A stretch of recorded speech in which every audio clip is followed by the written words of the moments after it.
What is up? Welcome back to another edition of our Monday Mindset Calls.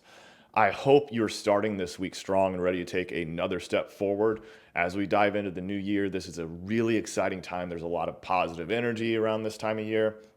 And I wanted to acknowledge something that I've noticed and I've seen in this group.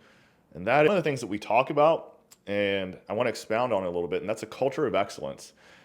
And this is not about just working harder, showing up, being the hardest worker in the room, none of that stuff. All well and good. It's about striving for better in every area of your life, though. And that's what we're talking about today, how to create a culture of excellence in your environment that can inspire you to level up and view yourself differently. And we talk a lot about identity shift and how to be the person before you have the thing. And that is 100% true. Sometimes it can be a really helpful thing, though, to have an environment around us that's conducive to becoming that person. So, a culture of excellence is a mindset and environment where everything around you, people, places, things, they're designed to push you towards your highest potential. And this is actually about setting a higher standard for yourself and those who you surround yourself with. It's about choosing better and being intentional about these choices, not just because you want more out of life, which is great, but because you actually deserve a better life. And your environment shapes the way you see yourself. When you are surrounded by people who push you, inspire you, and hold you accountable, you start to believe way bigger possibilities for yourself. I have experienced this in my own life by surrounding myself with mentors, successful business owners, people that are much more fit than myself. And when I am in those spaces that reflect excellence, places that are clean, organized, intentional, great people pushing themselves, it changes how I show up. So ask yourself, does my environment reflect the person I want to become or the person I'm trying to leave behind? Now, you've probably heard the saying, if you're the smartest person in the room, you're in the wrong room. It's true, as most cliches are. A culture of excellence starts with the people you spend the most time with. So find people who challenge you. Look for those who are already where you want to be or are striving for the same goals. Eliminate toxic influences. And this is not about just cutting people out because they don't love me at my worst, they don't deserve me at my best, and all of that terrible stuff that you see 20-year-old girls write on their Facebook. It's not about being ruthless, it's about protecting your mindset. When you are around excellence, it raises your standard for what's possible. And excellence is contagious.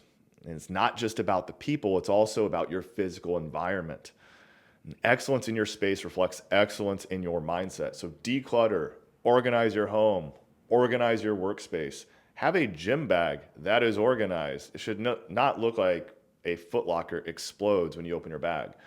A clean space leads to clear thinking. Invest in tools that support your goals. And that could be workout gear, nutritious food, books that challenge your thinking, taking that course finally, hiring that coach. But upgrade intentionally.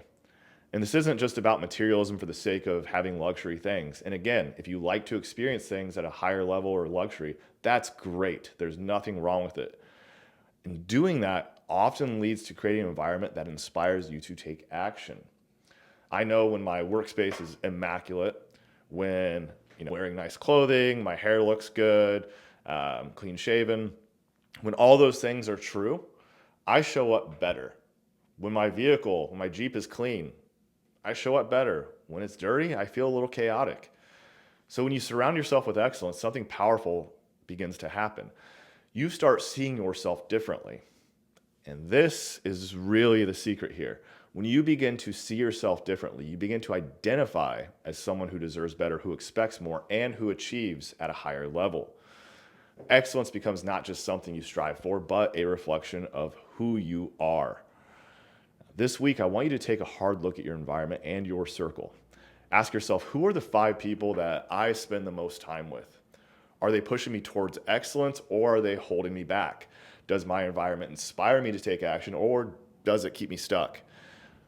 Then I want you to take one step, just one, to elevate your environment this week. Maybe it's spending time with someone who inspires you. Maybe it's decluttering a space that you use every single day. Maybe it's cleaning out the kitchen junk drawer. And I also want you to invest in one thing that supports your growth. Maybe it's just buying a book.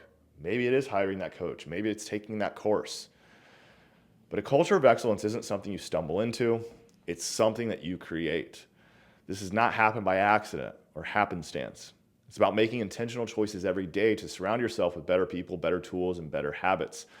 And this might require a certain level of radical honesty and having challenging conversations with people that you love, but might not be conducive to the life that you want to lead. And this could be a great impetus for them to start making changes themselves. When you do this, you'll start to see yourself in a new light. Not as someone who's just trying to achieve, but as someone who belongs at the highest level, someone who has already arrived. So this week, choose better. Build your culture of excellence intentionally and watch how it transforms the way you think, the way you act, and the way you achieve. I also want you to think about who in your life would benefit from being part of this culture of excellence. Share this message with them. Help them grow. Let's keep building greatness together. And as always, let's all win, baby.